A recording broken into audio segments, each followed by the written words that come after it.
이 이야기는 조선 후기 산중의 작은 사찰 적운사에서 시작된다. 당시 마을 사람들 사이에서는 밤에 붉게 타오르는 작은 연등이 나타나면 그 집안에 불행이 닥친다는 소문이 널리 퍼져 있었다. 병든 사람은 이유 없이 혼절했고 멀쩡하던 가축은 도망쳐버렸으며 때로는 누군가 이유 없는 공포에 사로잡혀 목숨을 잃기도 했다. 사람들은 그 연등을 죽음을 부르는 등불, 즉 붉은 연등의 저주라고 불렀다. 처음 사건이 알려진 것은 한 농가에서였다. 밤이 깊어가던 시각, 주인이 잠에서 깨어 문 밖을 본 순간, 집 처마 끝에 붉은 빛이 실처럼 얇게 늘어진 작은 등불이 걸려 있었다. 바람은 불지 않았고 누구도 등불을 건 적이 없었다. 이상함을 느낀 그 집 주인은 다음 날부터 이유 없이 정신이 혼미해졌고 얼마 지나지 않아 고열과 환청에 시달리기 시작했다.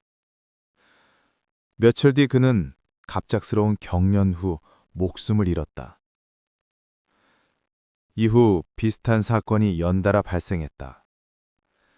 연등은 마치 누군가를 선택하듯 집을 찾아갔고 연등이 나타난 집마다 불행이 이어졌다. 두려워진 주민들은 결국 적운사의 스님에게 도움을 청했다. 적운사의 스님 연월은 원혼을 해원하는 의식으로 이름이 알려진 수행승이었다. 연월 스님은 먼저 피해가 발생한 가정을 찾아가 붉은 등불이 나타난 위치와 시간, 이후 생긴 증상들을 꼼꼼히 조사했다. 공통점은 세 가지였다. 연등은 항상 처마 끝에 걸린다. 피해자는 죽기 전 같은 환청을 들었다. 모두가 여인의 흐느끼는 소리를 들었다고 말했다. 스님은 사건의 근원에 여성 원기가 있을 수 있다는 가능성을 떠올렸다. 연월 스님은 옛 문헌을 살피고 사찰 주변의 땅 문서를 조사한 끝에 지금의 마을 뒤편 야산에서 400년 전 비극적인 사건이 있었다는 기록을 찾아냈다. 그 기록에서 스님은 연등의 비밀에 가까이 다가가고 있었다. 기록에 따르면 조선 중기 이 지방에는 한 부유한 양반 가문의 여인이 억울하게 축첩을 강요당하다 숨을 거둔 사건이 있었다.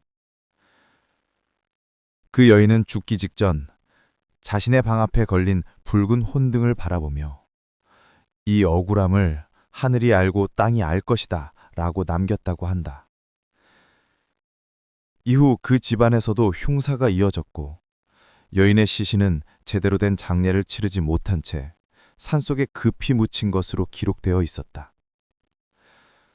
연월 스님은 확신했다.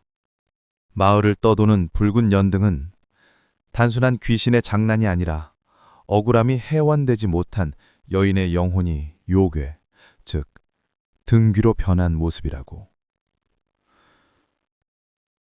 등귀는 죽기 전 마지막으로 본 붉은 혼등의 형태를 빌려 세상에 자신의 고통을 알리려 하고 있었다.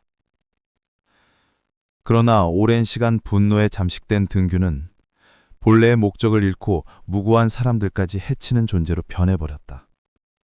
등귀를 진정시키기 위해 연월 스님은 옛 불교 의식인 관등 해원법을 준비했다. 이 의식은 원귀의 기억을 불빛으로 비추어 영혼의 집착과 분노를 끄집어내고 그 고통을 해원하는 전통 수행이었다.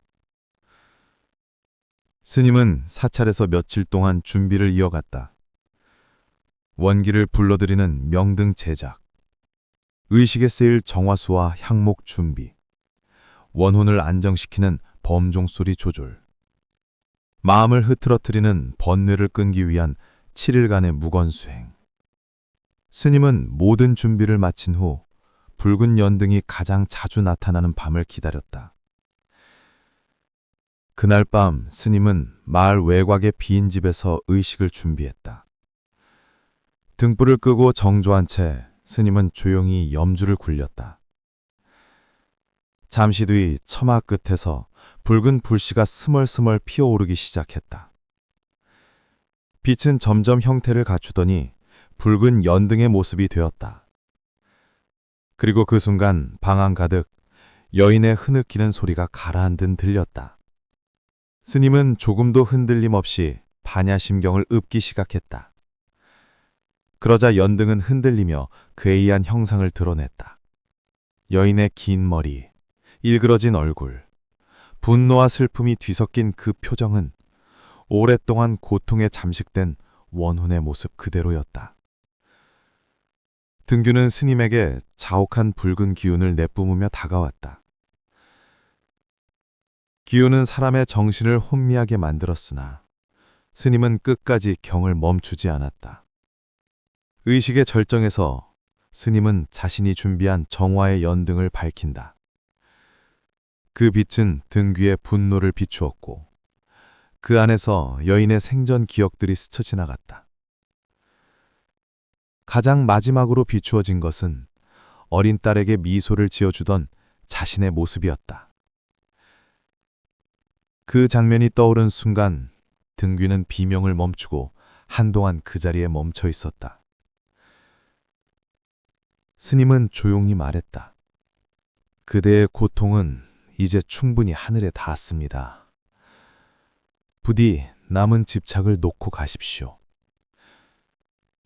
등귀의 형태는 서서히 무너져 내리듯 사라졌고 붉은 연등의 빛은 점차 희미해지다가 마침내 순백의 빛으로 변해 공중으로 흩어졌다. 긴 시간 이어졌던 저주는 그렇게 끝이 났다. 다음 날 마을에서는 더 이상 붉은 연등이 나타나지 않았다. 사람들은 비로소 평온을 되찾았고 연활 스님은 아무 일도 없었던 듯 고요한 저군사로 돌아갔다. 붉은 연등의 저주는 단순한 공포가 아니라 억울하게 죽은 한 여인의 외침이었다. 그 영혼이 선으로 돌아갈 수 있었던 것은 복수가 아닌 해원을 바라본 스님의 마음 때문이었다. 불교의 자비심은 때로 악을 물리치는 가장 강한 힘이 된다.